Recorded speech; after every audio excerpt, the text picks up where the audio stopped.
have attempted to kind of cover up the gaps in my education and understanding by doing a reasonable amount of sort of layman's reading, and what I've come to understand is it's a whole new universe out there. We're, for example, down to 8 planets. We used to have 9, but there's a whole lot more debris and many more fields of rings and many more moons that have been discovered. And one of the guys who keeps doing this discovery is Mark Showalter from the SETI Institute.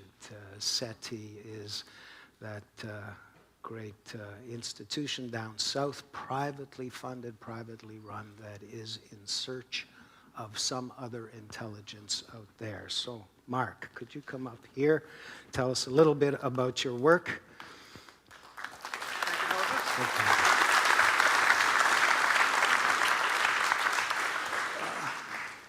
It's a great pleasure to be here today. If you were watching the last movie, and I hope you were, you saw at about the 2-minute point, we basically zoomed right on past the planet Saturn. So that seemed like a little bit of a shame to me, and I think we'll spend the next 20 minutes now dwelling there for a few minutes. It's been a great privilege of mine to be a part of the Cassini mission to Saturn. We've actually been in orbit around Saturn now for just about 5 years. Almost every day, you can look at new data coming down and perhaps have a chance of seeing something that no human being has ever seen before. So we almost get jaded by pictures like this, but this is an extraordinary picture taken as Cassini was approaching Saturn back in June of 2004. I want to put this in a little bit of context, though, first. This is a very special year in the history of astronomy. It is the 400th anniversary of Galileo's invention of the astronomical telescope. What that means is that if we jump back to 1609, what we actually knew about Saturn was not this, but it was this. A little bit disappointing by modern standards, Saturn was a dot. It was nothing but a single point in the sky, one among many, a single point of light with no particular distinction. Then in 1610, Galileo pointed his new telescope at this little dot, and this is what he saw. Drawing from his actual notebooks before it was later trademarked by the Walt Disney Corporation. He didn't know quite what to make of this, and in fact, I'm not sure Galileo ever truly understood what it was he was seeing. It took the astronomers of the day 50 years of repeated efforts to try to make sense of this little picture. And finally, in 1659, 350 years ago, Christian Huygens published his drawing and demonstrated that Saturn was surrounded by a thin disk of material. And this was the moment when planetary ring systems first entered the human consciousness. So from there, I will now jump forward again 350 years to the present day. One of the things I really appreciate about studying ring science is, I'm not sure how to put this, we don't have to be very smart. Whereas other brilliant minds are studying dark matter, black holes, the origins of the universe, we really get to stick with some of the most basic physics you can imagine. And I'm going to talk about 3 processes. 2 of them are up here, gravity and collisions. So, ladies and gentlemen, for the first time on any stage, as far as I know, I'm about to demonstrate all of the physics going on in the rings of Saturn. I happen to bring an apple with me. Now watch very closely. Okay, I hope nobody was too surprised by that. Let's recap just in case. So, what do we know about gravity? Well, in a nutshell, apples fall. Okay, I guess we mostly knew that already. Then there is the law of collisions, and what the law of collisions says is that when an apple hits the ground, it stops, eventually. With that in mind, let's now take a look at the rings of Saturn and see what it is that we can understand using such simple physics. Okay, interesting. That used to be pointing at a little gap there called the Cassini division. But anyway, we'll just go on from there. This is the most prominent gap in the rings.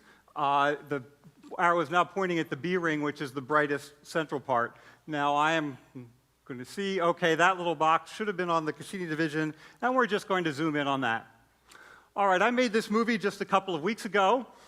People once thought the rings would be very static, but this is about 8 hours of data compressed now down to a few seconds. You can see the outer edge of the rings moving in and out is quite extraordinary. It's almost as if it's breathing. We actually understand what this is all about, and the reason this is happening is that that edge of that ring is at a very special location in the rings of Saturn.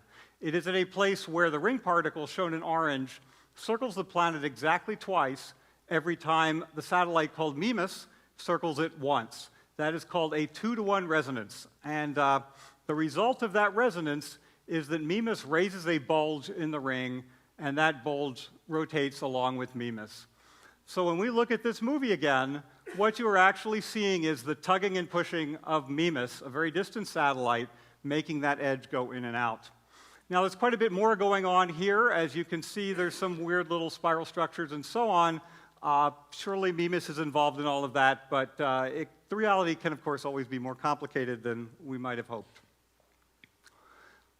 This was quite a remarkable surprise, an image that came down just a month or so ago. Another close-up look at the edge of the B ring, and what do we see here? The sun is now shining along the edge of the rings, and so if there's any vertical relief, it casts shadows. And so we can see what are essentially mountains on the edge of the B ring. This is something we surely did not expect. If you think about it, what I think seems to be going on is that Mimas is cramming so many ring particles into one small area that they have nowhere to go but up, and therefore you get these very transient structures that then cast the long shadows we're seeing today. Quite a lovely result. Well, there are many other resonances in the rings, and they are generally not strong enough to make that gap that we just showed you. Instead, they produce these lovely patterns that we see almost everywhere in the outer rings. These are called spiral density waves, although we can't tell here they're actually spiral patterns. And let's take a look at that. We are getting some problems with our animations, but let's see how that goes. Here I show you a couple of nested ellipses. These are just like before, satellite, perhaps Mimas, distorting the ring material into an ellipse, as can be shown. The difference, however, is that all those little paths don't stay aligned with Mimas anymore. And so instead of this, we get that.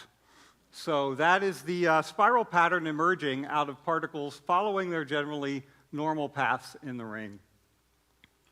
All right, moving out to the Inky Gap, and we're actually in the right place now. Good. All right, this is the next gap out, and one that's rather dear to my heart. Box is in the wrong place, but let's go to the Inky Gap and zoom in. And what we see here is a lovely Cassini image showing a wavy edge and showing a close-up of the gap. And if you can see there at the bottom, there is a spiral pattern emerging from those wavy edges. We saw hints of this in the Voyager images from going back to the 1980s, and had a glimmering that all you needed to do was put one satellite in the middle of that gap, and it might explain all of the things that we're seeing here. So let's see how that might work. Suppose here's our blue satellite and a yellow ring particle coming along. It passes the satellite, and whoops, it missed. But it goes on to this oscillating path. So that wavy edge that I just showed you is nothing more than the effects of a little gravitational tug by that satellite as the ring particle moved by. If we zoom in a little closer and look at some more of the rings, we see that they all arrange themselves in this kind of pattern, and that produces the spiral pattern that we saw emerging inward. Finally, we get a process called shepherding at work. The collisions in those rings dissipate energy, the whole ring drops down, and you actually have a repulsion going on. So that, surprisingly, you can actually put a satellite, and there is this little satellite, I got to name it, it's called Pan, in the middle of the gap, and it is shepherding away the ring material and creating the pattern that we see. Okay, let's move outward, because if we look a little closer, as those of you maybe close up can see it, there's something very interesting in the next gap out. Well, more or less in that box. It is another little wavy edge, and if we look at that, we can see Daphnis, a new companion for Pan, also in a small gap, also producing these bizarre wavy edges. So Daphnis and Pan are essentially illustrating the same kinds of physics, shepherding open their rings. Going out a little further, we're missing the arrow again, but out at the edge there you see a faint, narrow ring called the F ring. That one is one that, if we zoom in, we will see it here. Let's see, there we go. There are a couple of satellites, one on the inside, one on the outside. They each push, creating a shepherded ring.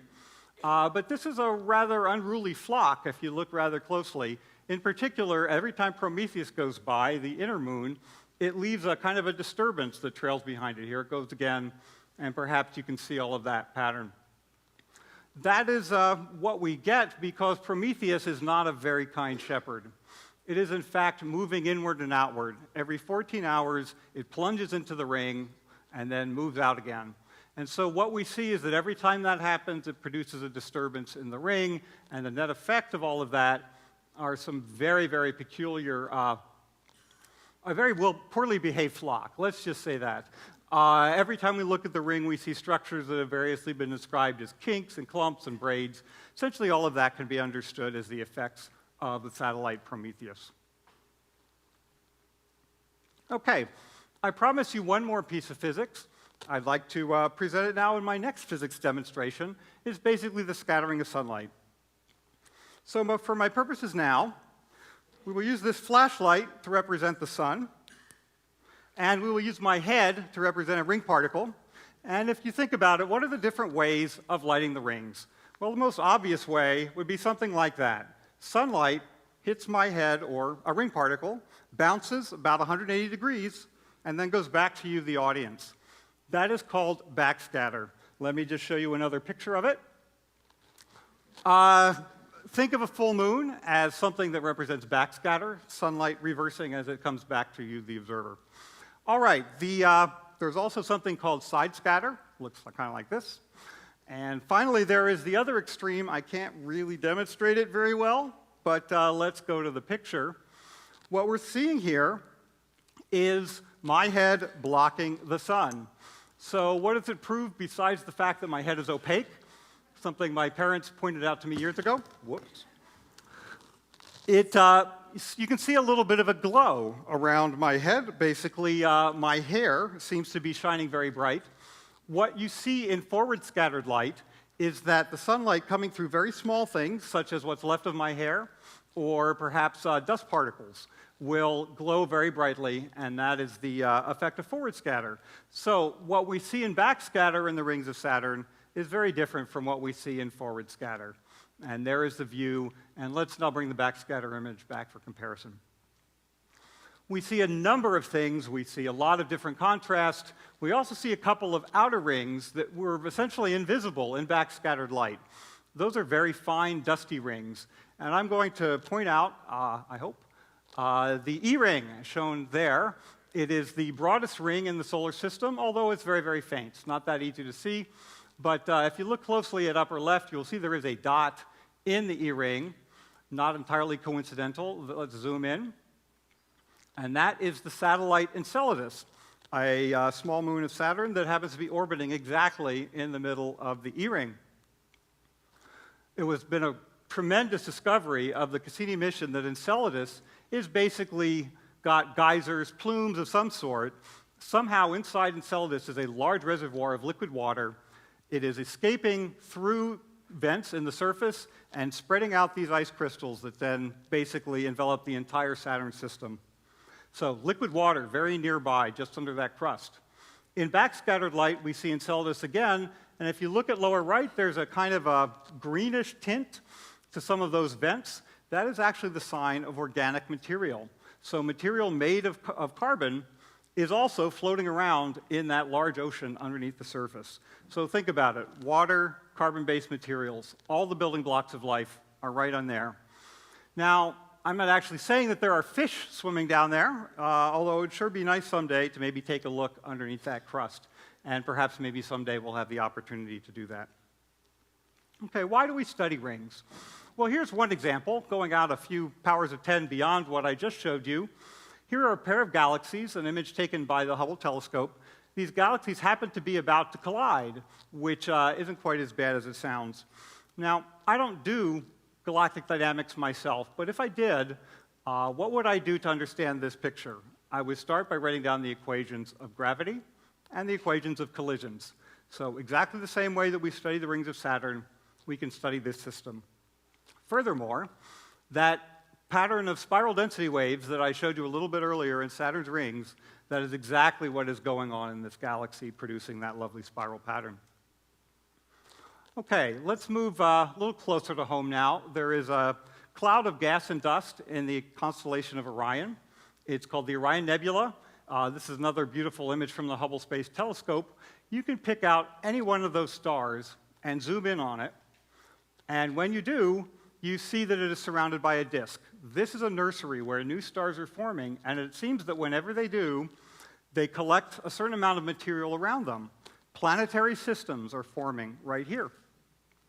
Wouldn't we like to see that a little closer? So let's zoom in, but we can't. This is as close as we can get to these systems. They're very far away, tens of light years. So if we want to go further, what we have to do is invoke our theories, our computer models, and our imaginations and our artists. And here is a beautiful artist rendering of what seems to be going on in one of those systems. Now, where have we seen this before? We see sunlight, we see forward scatter, we see the shadows being cast by those particles, we see big bodies, in this case planets, shepherding the rest of the material into these circular rings. We see a lot of things that we've kind of seen before. Where have we seen that? Maybe we've seen it here. So I always come back to this picture. There's just something about it that I find tremendously compelling. This was taken as Cassini passed through the shadow of Saturn, looking back toward the sun in 2006. When I showed it to you earlier, I failed to mention something rather interesting, and I'll point it out now. Inside that little square is a dot. What is that dot? It is not a dinky moon. It is not a speck of dust. Or actually, it is a speck of dust. That is planet Earth, seen here from the far side of the rings of Saturn. Now, just imagine if Galileo could have conceived that 400 years after he pointed his first telescope out at Saturn, we could have a telescope out at Saturn pointing back. In this image, it is nothing more than a dot. It is a point, it is a single point of light with no particular distinction. Nevertheless, overall, what we see in this image is beautifully backlit, the rings of Saturn emulating all the physics going on as our planetary system formed. We see on the outside the E-ring, the interior of Enceladus spreading out the makings of life, liquid water, freezing as it leaves the surface, but liquid water and organic material surrounding the entire system. And then we have that Earth. It's just a wonderful reminder to me that we astronomers, through the centuries, have always looked out to try to understand what we were seeing. And whenever we do that, we always end up finding ourselves looking back at us. Thank you.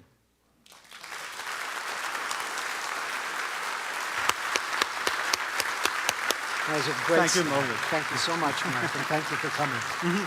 Delightful. Yeah. Pick up Please give my regards to all my pals at SETI. I will do that. Right. Great. Thank you.